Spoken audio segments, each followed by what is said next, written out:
here today with Newhard, a Carlisle gardener who started several local seed swaps and then went on to create the seed library, which is housed here at the Carlisle Tool Library. And now I'll pass it off to Ashley, who's going to tell us a little bit more about seeds. Hello everyone. As Mo said, I'm an amateur seed saver. I've just started doing this because some of the seeds looked apparently easy to save, and I thought, if I can save myself $1.50 or $3, whatever you're paying for a pack of seeds, that's really cool. And just like with the seed swaps, if we are going to use half a pack and we can share the other half of the pack and someone else can share with us, that means everybody can plant a bigger variety of things, grow more food for their family, more flowers for the bees, whatever. And it's just really fun that way to be able to share. And so saving seeds saves you money. It also means it's really easy to share more, or to save more so that you can share with friends. I have a couple friends that just, they come in with like palmfuls of seeds. They get just old scrap envelopes, and they're so full that when they come to the swaps, we've got to divvy them out into multiple envelopes because we've got a whole bunch of seeds to share. So that's really exciting. Seeds also can pass down traits the seeds will carry the genes of the plants that thrived better in your location. So if you are worried about the frost coming and you want your fruit to mature before the frost comes, we can save seeds from the plants that made earlier fruit and different things like that. And so it's a way that you can improve a strain for your specific location. Maybe if all your tomatoes always get wilt and then this one plant just like thrives like crazy, save those seeds because that will be probably a better, stronger plant in the future. Another thing is that seeds go in and out of popularity. And so sometimes you'll grow a plant for a couple years and you're like, this is the best. I love this tomato. This sweet corn is just the sweetest. And you go to your seed catalog the next year and it's not there. And you go to your nursery and it's not there either. And you're like, no, I've lost it. It's gone. And so saving seeds is a way to be able to hold on to those things. And then of course there was, the problem that some of us had this past year, being like, all right, I'll go put my seed order in. Oh, my seed company is closed for a couple weeks while they deal with massive back orders because suddenly everyone wants to grow their own food. And I'm not trying to cause panic. I think there will be plenty of seeds. But, if your favorite variety is sold out, this is another way to make sure that you've still got the seeds that you want. So what seeds can be saved is definitely a good question. There are a lot of different things to know about seeds, to know how and which ones. One of the first things we should start with is a buzzword: heirloom seeds. What is an heirloom seed? Does it have to be an heirloom seed, and why? We're going to back up actually from the word heirloom, and we're going to talk about open pollinated. That just means that if different plants their pollen goes together and they make fruit that makes seeds, those fruit and vegetables are going to be the same as what you are eating this season. And so if a plant is like that, if it can share pollen and make the same kind of thing, if it's going to be true to type is what some people call it, then that's an open pollinated seed. Open pollinated is different from hybrid. Hybrid is when people very specifically cross two kinds of pollen to make a new kind of plant. Hybrid is not bad. I know hybrid's kind of gotten a bit of a bad rap in some circles because you have to rebuy that one from the seed company next year, and some people want to be totally self-sufficient. But hybrid isn't necessarily bad. In fact, hybrid is why we've gotten a lot of the seeds that we have, because a hybrid plant will grow for several generations, and then those traits can stabilize, and then we can have a new plant, that you could save seed from, but it takes time to get there. And that is what the word heirloom is about. Heirloom is defined different ways by different groups of people. Some people say it's a plant that has been around since before the 1930s when there was a wave of people beginning to cross-pollinate things on purpose. They'd rediscovered George Mendel's research. Do you remember biology class and doing Mendel boxes? It actually has a purpose. So some people define heirloom as before that time. Other people just say as long as it's been around for 50 years, it can be an heirloom. So, you know, there's a variety in definitions there, but heirloom just basically means that it's something that has stabilized and will be producing the same thing with a specific definition as to when. But for now, we can just work with open pollinated. That's a good enough bracket to work with. So GMO, we're not going to touch. You can't save those. That's not going to work. So we'll just leave that category alone. But within heirloom, within all plants, there are some different ways that this flowers are pollinated. They can be pollinated by themselves.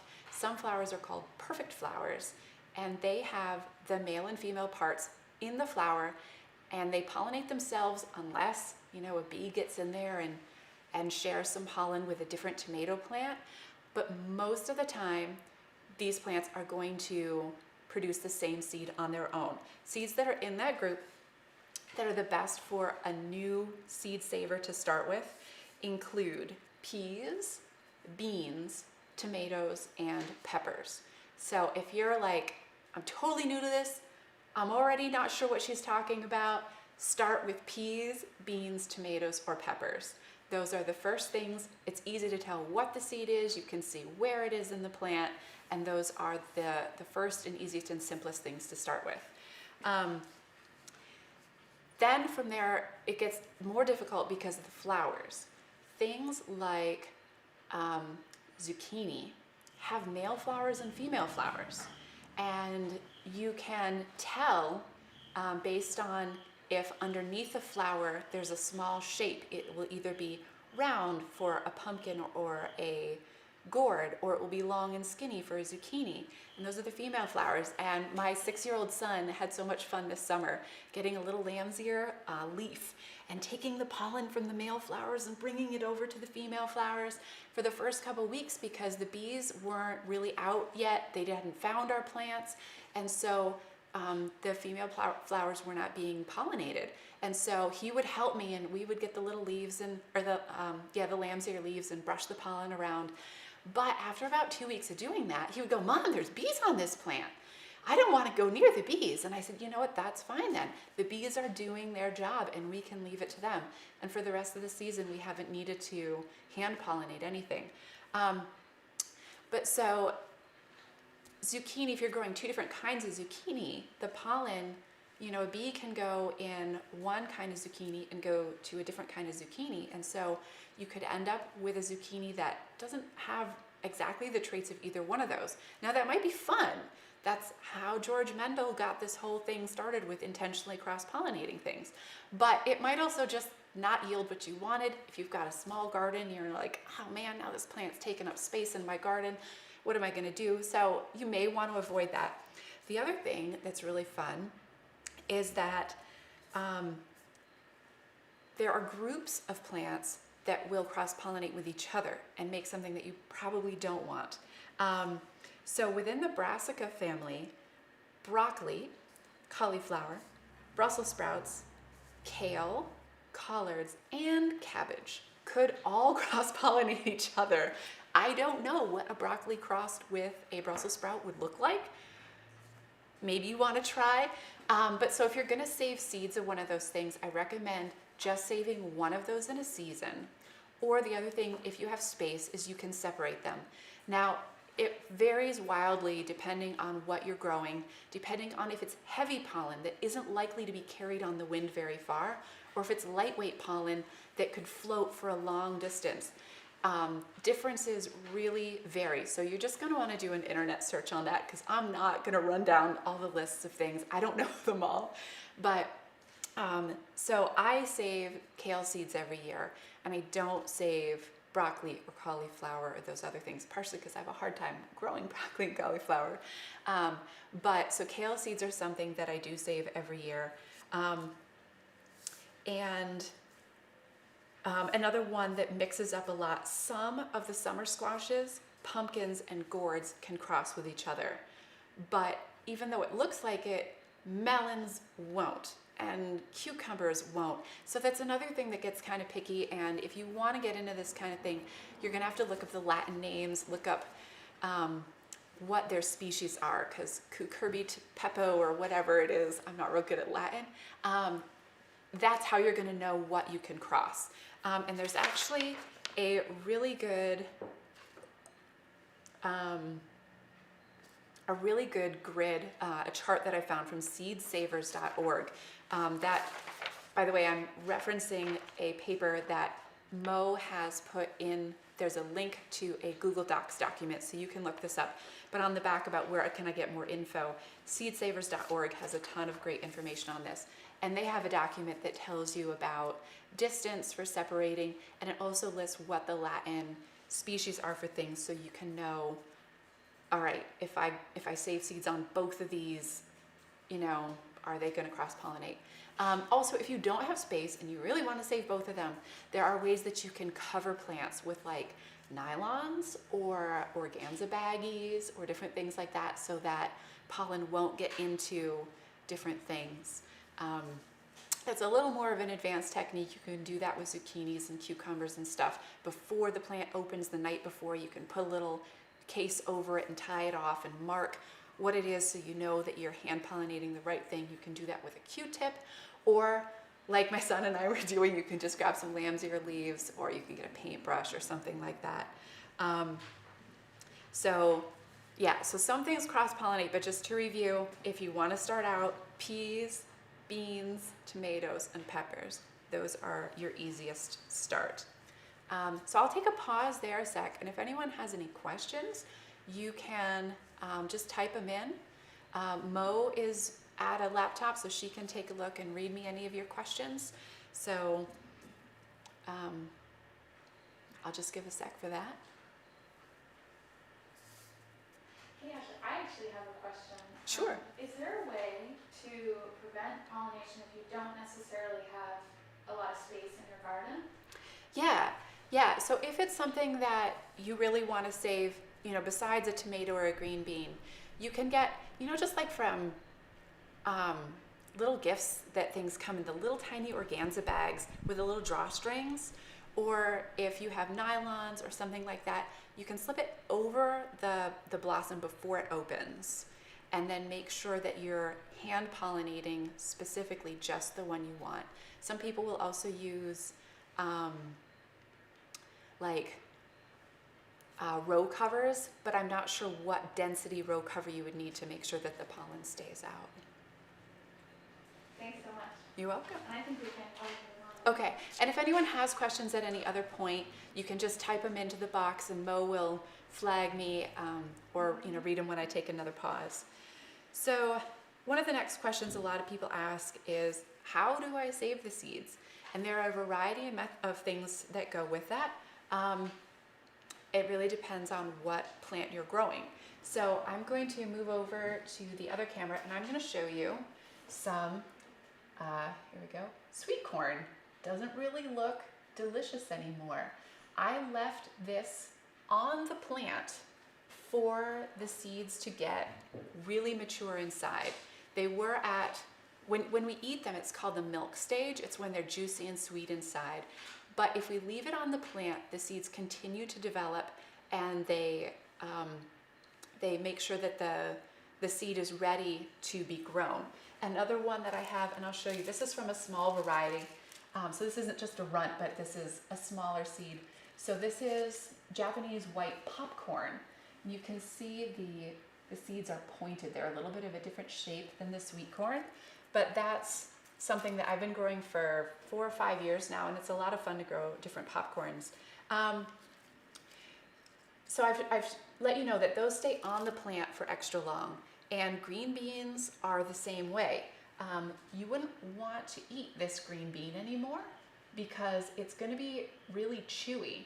So you just leave that on the pod, let it keep going, and this is a dried pod that I've brought. And when we open that up, inside, falling all over the table are the beans. And so that's what you're used to seeing in a seed packet, is the bean that you would be putting in the ground. And so those need to go extra long to become mature. But pop quiz, where are the seeds on a kale plant? Or a carrot plant? Has anyone ever found the seeds on a carrot plant? Or how about broccoli? Have you ever found the broccoli seeds? Well, the trouble is that you can't eat them if you want the seed from one of those plants. You've got to leave carrots in the ground until the next year, and then they'll flower, and I'll show you that flower. This is a carrot flower, all dried out. It looks a lot like a Queen Anne's lace because it's in that same family. And so I'm not actually going to plant these seeds because I only had one that I honestly had forgotten to harvest. I meant to just harvest them all, but I thought I'd bring it to show you along. And I just haven't done my homework yet to see if that one would grow or not.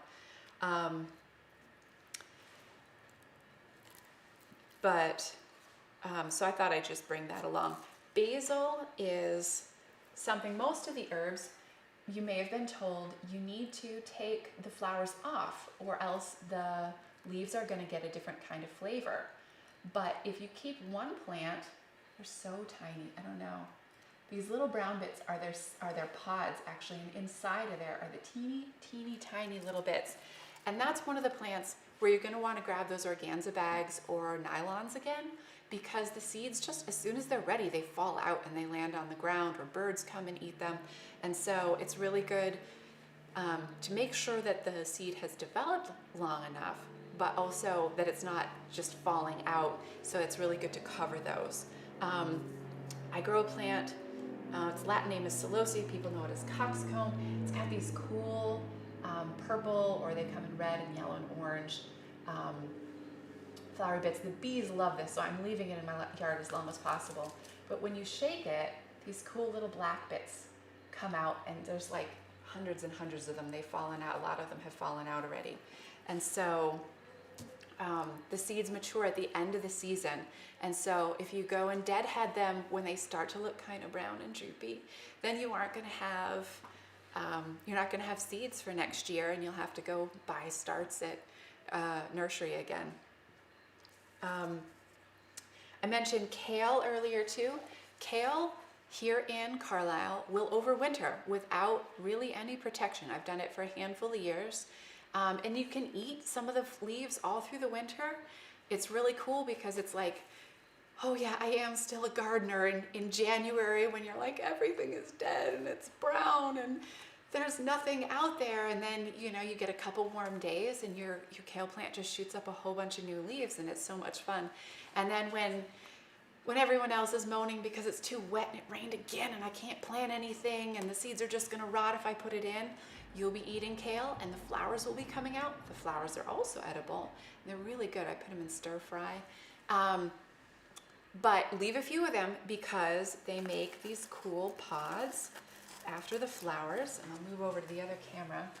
So these little pods, when they open up, have a whole line of seeds in there. We'll see if I can show you without them just falling all over the place. They're mostly falling all over. But here is just a whole bunch of little teeny tiny seeds, which actually my daughter last night mixed some of my kale seeds with my lettuce seeds and my green bean seeds. So I will be getting a mix when I plant those. But they're really fun because there's just so many of them. They're tiny. I can share those with a whole bunch of people. But watch them too, because once they start turning brown and the seed pods are nice and full and developed, the birds love them. There will be cardinals and blue jays and robins in the garden. They will be all over. We were sitting outside once this spring, just eating dinner outside, and my husband's like, I think there are 7 birds in your patch of kale plants. And I was like, yeah, I'll go bring in some of those after dinner so that we make sure we keep some of those seeds. So yeah, some things, flowers make it really easy. This is sulfur cosmos. These are, there you go. It's just an orange cosmo, and they'll self-seed at a decent rate, so we don't have millions of new plants in the spring like we do with the coxcomb or morning glories, which I'm always pulling out because I love them and I leave them and then I'm like, oh, there were hundreds of them. So sulfur cosmos reseed at a pleasant rate. Yeah, there's just all kinds of different ways, and some of them are easier than others. Like I said, the sulfur cosmos are super easy. I also brought along calendula to show you, or calendula. I've heard people pronounce it all different ways. These are the weirdest little seeds. Like, at first I thought bugs had gotten into my seed packet when I got them because they're so curly, but they're a lot of fun too. And the garlic chives I brought along, some of the seeds have fallen out of there, but there, if we can get it to focus, there it goes. There's two little seeds right beside each other in each of the thirds of the seed plant and the seed pod, and it's just such a fun thing to watch. I mean, for me, looking at all this diversity, personally, I'm just amazed at what all God has made. It's so incredible. But however you want to, jump into this, learn about this, it's a lot of fun. I wanted to show you garlic. There's two different main kinds of garlic. There is hardneck garlic and softneck garlic. Softneck garlic makes its standard garlic head, but then up that stem, a little ways up, before it comes out of the ground, there's this little lump, and it's really wild. I had no idea that they were going to do this. I wanted hardneck garlic, but here's this lump, and when you break this open, there are tiny little, well, not so tiny, I mean, they're almost the size of a pinky now. There are little garlic mini cloves in there. And so when I harvest these, most years, I accidentally break them off. And so I've been harvesting garlic from the same planting for 4 years now because they just keep showing up there. But the other main kind of garlic is called hardneck garlic. And a lot of gardeners usually cut the scapes off when they begin to flower. It's got the curly scape that starts to straighten up. They are delicious, which is a benefit, but if you leave just a couple of them, they make a flower. You can see here's the rest of that scape. And if we take a close-up look at it, we can see that these tiny little bits come off of there. There we are. And those are called bulbils. And a bulbil is a garlic seed. If you plant those, in 1 year, they will get a bit bigger. And here are two of the bulbils.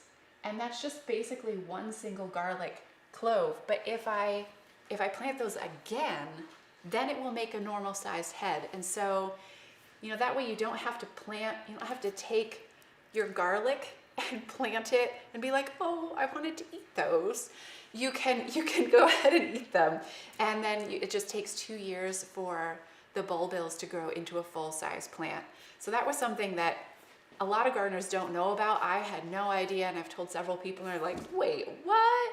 But one of those heads, there's at least 150 bulbils on there. So if you can wait, then you don't have to sacrifice half of your crop to plant again next year. So that's something that I've really enjoyed, just learning about the differences and where, how and where and when to handle all those things. I don't expect you to remember all that. You can come back and watch the video. It'll be still online. You can also, I just do internet searches for a lot of different things. And again, if you click on that link for the Google Docs on the back of it, or the bottom of it, I guess, for you, there's a handful of resources there. So since you can't save, since you may not save every seed every year, maybe something happens to it. Like this year, I told you my daughter mixed my lettuce in with the blue Scotch kale. The lettuce seeds are very tiny, and I just couldn't pull them back out of there. And I said, well, I'll just go grab some more out of the garden because I hadn't taken the whole plant. Well, I went out at twilight, clipped that thing, and brought it in, and it was covered in aphids. I mean, covered, the whole thing. So I don't have any lettuce this year. That's okay. I've got some friends who will share because I'm part of this cool seed swap group. But, if you have some leftover from last year, you may be wondering, are those still good? How long can I save these? I've heard people say, I'm having a baby this year. I know I'm not going to be able to garden. Will my seeds last? Or, my family's traveling this year. Or my dad's having surgery. I mean, I've heard so many really good reasons, why, what can I do? Can I save these? Or I lost these last year and now I found them. Are they still any good? And the answer is it varies by seed. So some seeds, and I learned this recently, the bigger the seed, typically the longer they last. So green bean seeds last longer than carrot seeds and lettuce seeds. If you're doing, significant amounts of gardening and you're planning to, feed your family through the winter on something, you probably want seeds that have at least a 50% germination rate, of something that that those are probably going to grow. When you buy a seed pack in the store, there's a level. They have to have a certain amount of germination, and that's, seed companies test for that. But this is a hobby. I'm having a lot of fun. And so last year I took some seeds, I think they were from 2014. They were spinach seeds. So they're pretty medium small, and I just sowed them super thick. I just sowed a ton of them. I had at least a 30% germination rate. I was growing spinach all through the winter with them. It's a great variety. They were really strong. And so, it's up to you in some ways. What do you want to work with? Do you want to bother planting a seed that, may only have a 30 or a 20% germination rate? That's totally up to you. But one thing you can do to extend that shelf life is how you store them. If seeds get wet, or certain seeds, if they're wet and warm, they want to grow. And so they'll start growing. And then, if they're not in the ground continuing to get water, then they'll die. And so you may have a whole pack of seeds that still look okay, or maybe a few of them have sprouted, but they began to grow, and then since they weren't in the right conditions, they died. And so if you can keep your seeds dry and at the very least a stable temperature, that's the best. If not, if you can provide more for them, cool is great. I used to have a second fridge, and that was great because I could just put a whole bunch of seeds in there. I had room to store them. I only have one fridge right now, and I'm not putting my whole seed collection in there. I need that room for other things. But if you have extra room for that, that's great. Or if you have a dry basement, that works. Some basements are not good for storing things, but please don't keep your seeds in your storage shed. Please don't keep your seeds by the refrigerator and the sink, because those places get warm and get cold and get wet, and your seeds are not going to live. I know store-bought seeds come in paper. When you're storing them, just put them in a plastic bag, put them in a mason jar, something like that. A few grains of rice in the bottom will help suck up any extra moisture in the container. Or if you have silica gel packs from buying a pair of shoes, that works really well too. I'm going to pause again there for any questions. If anyone wants to send anything over to Mo, that would be great. And I'll tell one short story. When I had 2 fridges, I told you one of them was in our basement, and I had a bunch of seeds in there. Most of them were in mason jars, but I just didn't have enough handy one day, and I had put a bunch of them in an old Parmesan cheese container, screwed the lid on and put it in the fridge. Well, we had a flood, and that jar of Parmesan seeds, including, the bottom 2 feet of the refrigerator, just filled with water. And so I had a whole Parmesan cheese jar of seeds that were swimming. The mason jars stayed. They were sealed, they were shut, they were fine. I just kept them sealed and they were great. And that flood is what killed the fridge. That's why I don't have 2 anymore. So, any questions, Mel? Yeah. Okay. Yeah, we do have a question from the chat online. Let me find it. I love your story about the birds. I have some coneflowers, and I love seeing the little goldfinches on them. Yay, In the fall excellent. time. Yeah, it's good to be able to, feed the birds too, because they eat a lot of the pests off our plants, and they're really necessary. Sometimes we get annoyed when they eat all our berries, but birds are a necessary part of our ecosystem, so it's good to take care of them too. Absolutely. So here's a question. So if a plant goes to seed too early before fruiting, like bolting, is that seed still a good option for next year's harvest? Like broccoli, for example. Right. Yeah, that's a really good question. I'm not 100% sure on the answer, but there are some variables to that. So sometimes it may bolt just because we planted it late and it didn't have time to develop, or we may have had a heat wave early and it didn't have time to develop. But 2 years ago, I planted a whole bunch of Napa cabbage, and I was so sure that I had them in on time, and every single one of them just flowered instead of making a head. And I did not save seeds from that. And so I might stay away from those. But while we're speaking of cabbage, if you do get a head and then you're like, wait a minute, now where are the seeds? Because I cut it off. Don't take the whole plant. When you're harvesting cabbage, if you just reach under the head, leaving the leaves that are open, and if you slice that off, and some people recommend putting a little T slit in the top of the stem that's left, those cabbages will often grow several more small heads. And so those are the ones that then later in that season can flower, or you can eat some of them. And so that's where the seeds are on cabbage. That's a super cool trick. I actually have one more. Sure. This is just something I thought about when we were talking about water, because I've heard about seeds that need refrigeration to save them, and I've tried germinating them, and I've had a lot of difficulty with that. And I'm just wondering if you have any tips about that. This might be too complicated for this subject, but if you can talk about that a little bit. Do you mean seeds that need refrigeration to germinate? Yeah, or to be saved until the next year? Both to be saved and also to germinate. Okay. Like the cold, Sure. trying to. Yeah. The term for that is called stratification. And some seeds are expecting to go through winter before they are grown. And so obviously, we could just plant them in the fall, but maybe for certain kinds of seeds, it would get too cold, or we don't have many and we'd rather not risk them rotting or being eaten by something. So yeah, saving them inside is perfectly legit. There are different ways to do it depending on the seeds. You're going to want to do an internet research or find a book or something. But sometimes you can just put it on a damp paper towel in a baggie and just, put it in the fridge. Some things even need to go in a freezer to get really cold. And seeds are going to have different amounts of time, a couple weeks or just a couple days, depending on the seed. Yeah, I was trying to grow some persimmon seeds that I got a while ago, and I packed them in core. The coconut peat, it's not peat moss, but it's an alternative for peat moss, a much more ecological option. And so, that's a good way to do it, to get them cold. Nice, thank you so much. You're welcome. I think we can, we're good to move on if you like. Cool.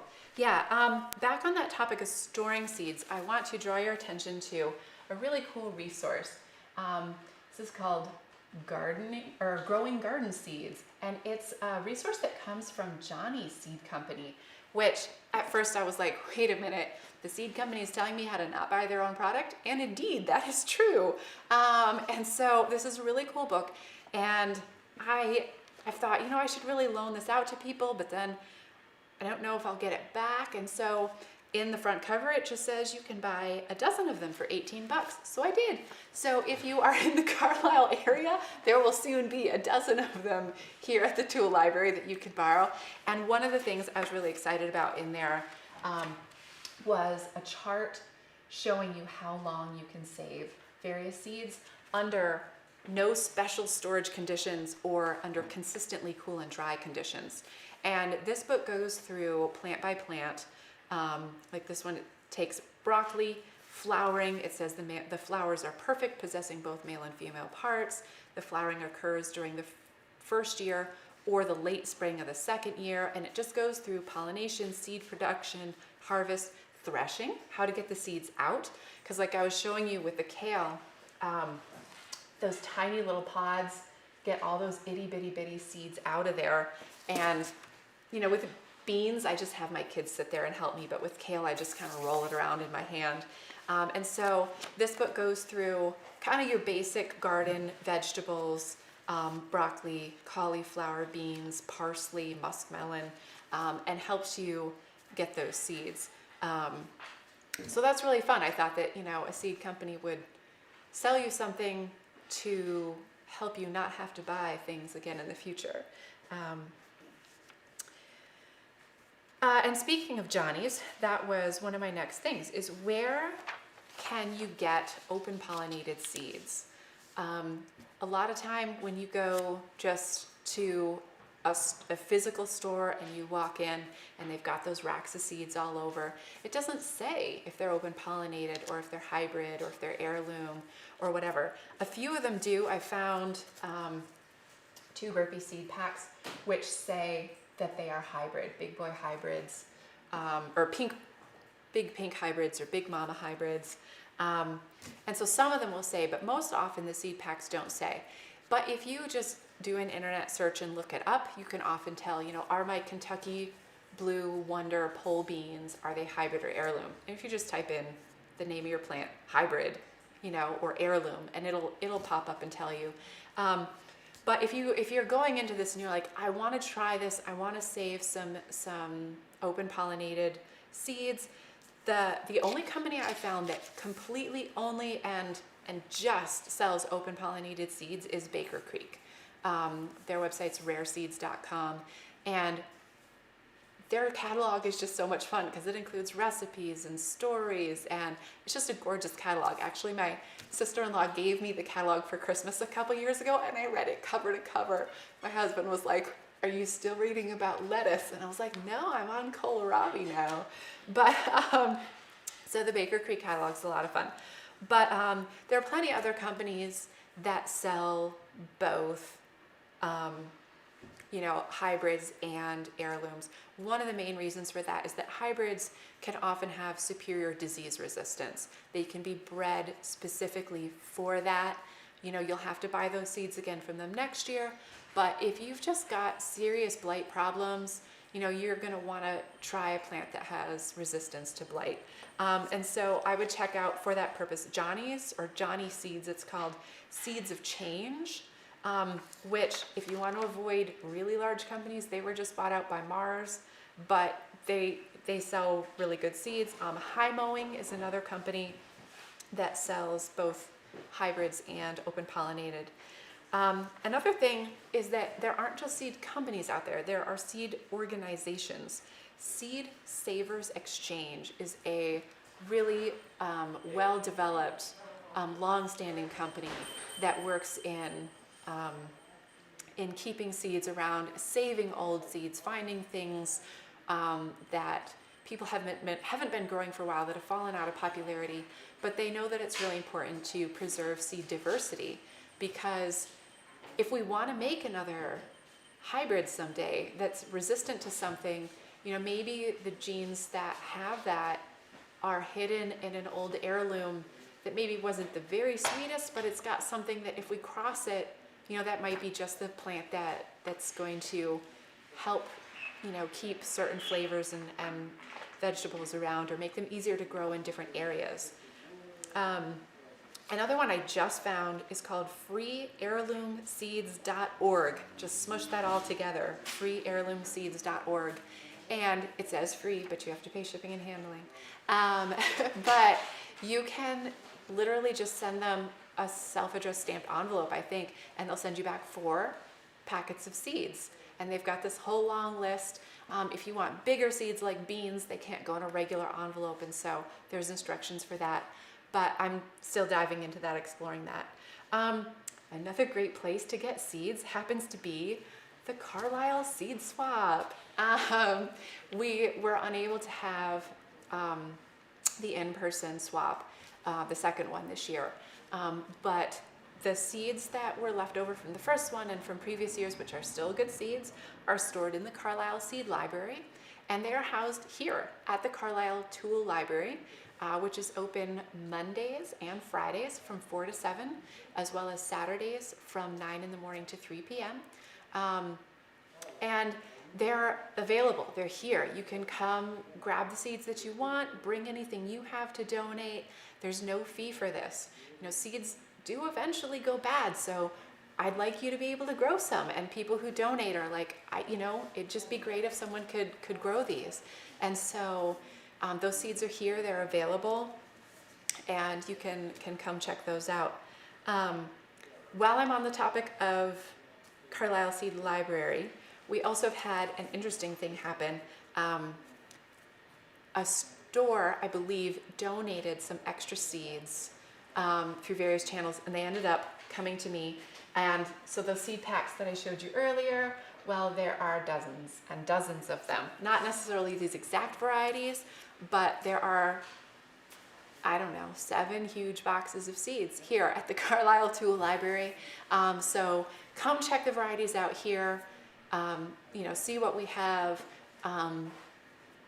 and just get familiar with this place and find out where it is, so that when you have seeds next year, or if you have any that you're drawing this year and you have some spares, you can bring them here.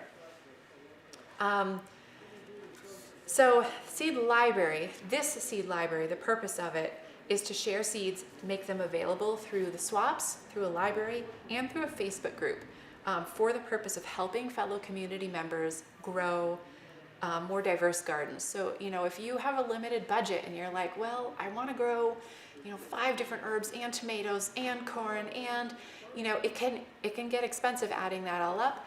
But if you buy half of that and someone can trade you for the other half or share through the library, that's a great thing. Not all seed libraries are the same. Some seed libraries expect you to grow that plant in isolation and bring seeds back to share. More like a book library. You take this book out, you bring that book back. Our seed library just brings some seeds back. If you come and get corn seeds and you bring us back cilantro seeds, that's totally cool. It's really, really open.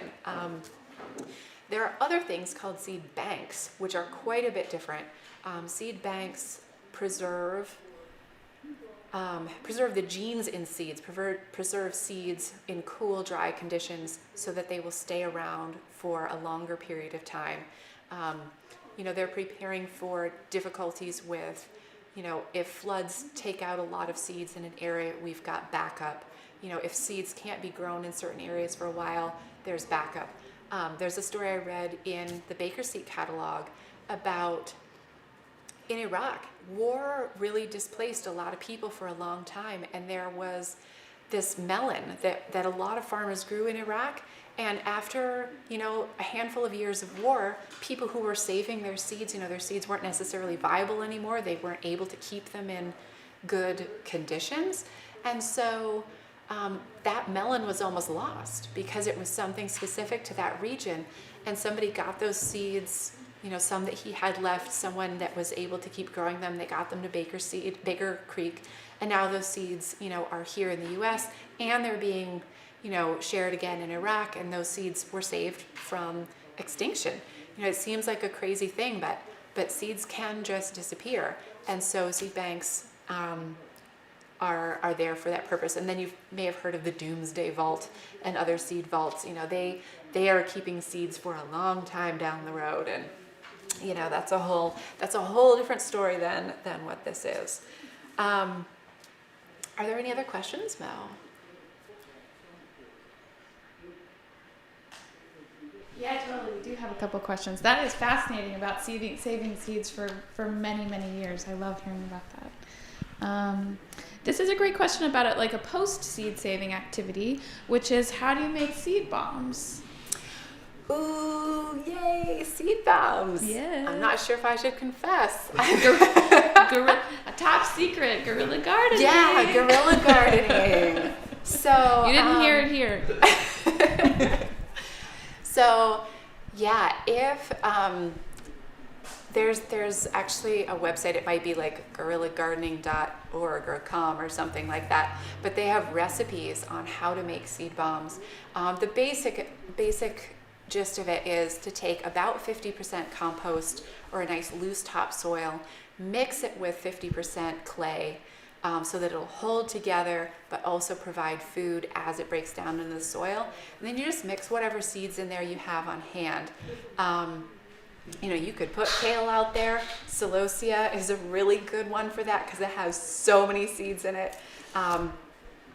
Sunflowers or whatever, it can be flowers that you fling over a chain link fence into an abandoned lot that are just going to be there for the animals, just there for the birds, there to just bring beauty and to share a smile with other people. You know, you don't need to trespass. I'm not sure if it's considered littering. I don't think so. Other times, you know, you could drop them along a chain link fence and you could put beans and peas in them and they could grow up along the fence to let people harvest. There's a variety of different times and ways that you would, you know, can do that. But the clay helps hold it together, and then the compost in there helps give the seeds some nutrients as they start. And it also gives some weight, as you know, to get things way into an area you can't reach. They've actually got to be pretty big to get far into that, I learned. But yeah, guerrilla gardening is a fun thing, which also some people just kind of use a plot. I know of a couple people that have found dirt mounds and just planted zucchini on them and have been harvesting pumpkins and watermelons and squash, things that sprawl, you know, that if you've got an apartment with a small black back lot that's mostly shaded and you're just like, I really want this to sprawl, you know, random dirt mound is a good place to grow things. Yeah, any other questions over there? I think we are ready to move on. But one more thing, Sure. Just a quick reminder that we do have that document of reference points, and just to restate something that I didn't realize, that book that Ashley said that she ordered and will now be available at the library and is showing right now. That's a really exciting resource, and we hope that y'all are able to come in and partake in that, and also take some seeds with you and bring them back. Yeah, the seeds, I ordered them yesterday, so it'll be, they said they're pretty busy already because they're doing some restructuring at Johnny Seeds, but he said they should be out in a couple of days. But Mo, you said post-seed saving activity, and that I realized was something I hadn't covered yet. You guys can see here on the table, I've got things mostly in lids, and that's because these were being saved in containers. I just have a lot of things in open containers. Like these are my Cherokee Trail of Tears black giant beans in one of their pods. So all over my house I've got little containers drying. Once I feel that from their airy location that's warm, that they have dried enough, then I'll put them either in plastic or in paper and then get those into mason jars. I don't refrigerate my seeds because I'll be bringing my extras here to share them. So I'm not personally trying to keep things for a really long amount of time. But yeah, to dry seeds, a lot of seeds are recommended to go on just on paper towel or something that moisture, you know, can go out through, and lay it somewhere that's not going to be disturbed by the cat or your kids or whatever. I actually had a handful of little paper bathroom cups, and I just thumbtacked them to a bulletin board with writing on the outside of the cup. Please write on the outside of the cup what you are saving, because I have found seeds and been like, oh, is that cabbage or is that kale? Because they look almost exactly the same. And I realized also I skipped over tomatoes. How to save tomato seeds. They are funny. Tomato seeds grow with a gel around them that protects them from germinating early. I actually have had a seed gel coat fail and had a seed germinating in a tomato that I cut open in my kitchen once. I was like, what? It was a store-bought tomato, and I was like, that is not supposed to be happening, little gel coat, what were you doing? But so if you want to grow tomatoes, you want that gel coat to come off, and the best way to do that is to just, when you cut open the tomato that you want to save, that you've let really ripen fully on the vine. Don't pick one pink and then ripen it inside. You want to let that fully ripen outside on the vine. Just scrape out the gel and the goo with the seeds and put it in a little cup with, just so there's at least a ½ inch of water in there. Put some sort of a breathable cover over top of it. It could be a paper towel or a piece of cloth. Just tape around it or rubber band around it so that bugs cannot get in and out of there. And then you're going to leave it for 3 days. It's going to stink. I have read in so many posts, people are like, I did exactly what the instructions said, and then when I opened it, it was moldy and disgusting, so I threw them out. That's what was supposed to happen. It's supposed to be moldy and disgusting. They're fermenting in there. Just pull the mold off the top, and then the seeds underneath have had their gel coats dissolved off of them or whatever. And so then you want to dry those out. Just rinse them to get that mold off of there and dry them. They might stick to paper towels. So if you want to pat them a bit until they get really dry and then lay them out, that's the one funky twist for tomatoes. I don't know of anything else that requires that for saving. I think everything else we just let it dry. So then the last thing I had on that Google Docs form that Mo put the link to is just where can you get more information? Lately I've been really enjoying the Roots and Refuge farm blog. Jess is a homesteader who just grows a lot of her own food, and she has, the video is called The Importance of Seed Saving. She's got a whole bunch of other videos on specific things, on starting tomatoes, on different stuff, but The Importance of Seed Saving is a really good video.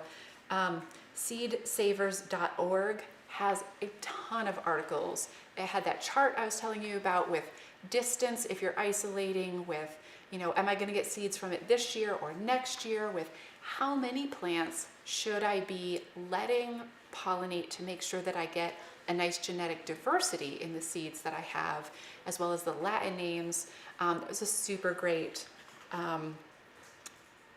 chart, and sorry, I don't remember the exact name of it, but if you go to seedsavers.org and put it, I think it might have been Seed Saving Chart. That was really good. There are movements in quite a few different countries to make sure that people are being able to still access their traditional seeds, that hybrid seeds owned by companies are not taking over and pushing out the traditional seeds of farmers who save their seeds. And two seed activists that are really working on that. One is Rowan White and also Vandana Shiva. Rowan White is a Native American woman. I believe she's Mohawk, and she is reconnecting with, you know, a lot of the knowledge that was lost during the times of Native American kids having to go to residential schools.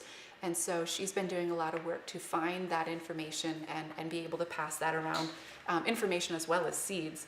And then Vandana Shiva is working in India, but she goes around the world speaking and giving lectures, telling about the importance that, you know, farmers be able to save their own seeds and keep their crop diversity.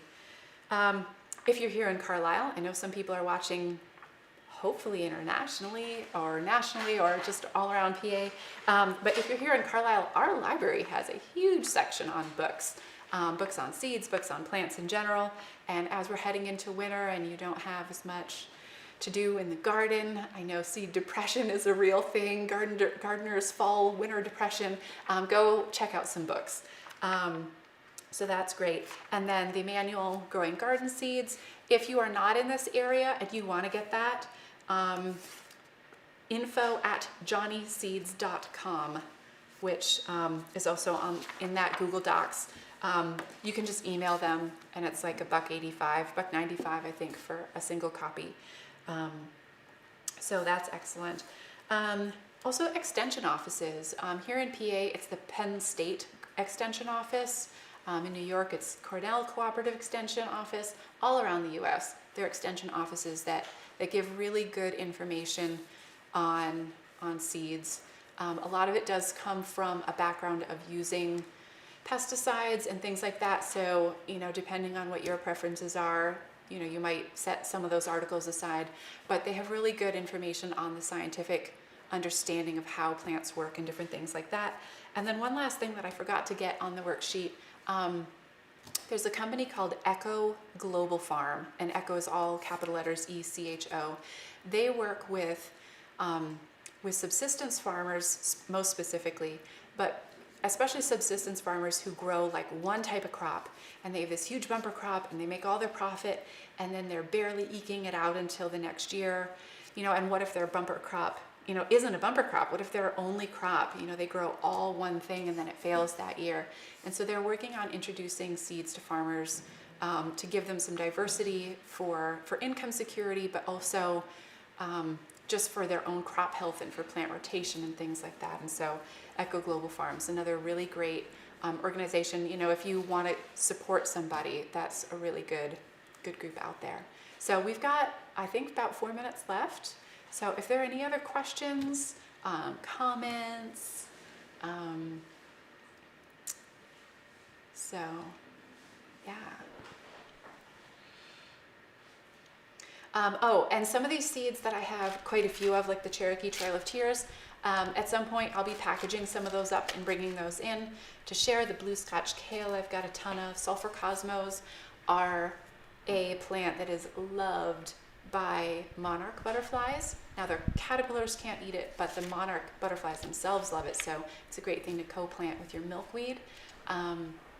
So a lot of these things I'll be sharing at some point here at the Seed Library. So if I held something up to the camera and you went, oh, I want to plant that, there's a good chance that I'll be sharing that here. So, and if you have seeds again at home that you're like, oh yeah, that plant just, I didn't really do anything special to it, but my basil did go to seed and there's a ton of seeds there. See if you can gather some of those and bring them in. It'd be great to share. Well, thank you so much, Ashley, for coming to join us. And just a reminder to everybody, Ashley is a regular visitor and member and runs the seed library here. So just let us know if you have any more questions for her, and we will pass that on.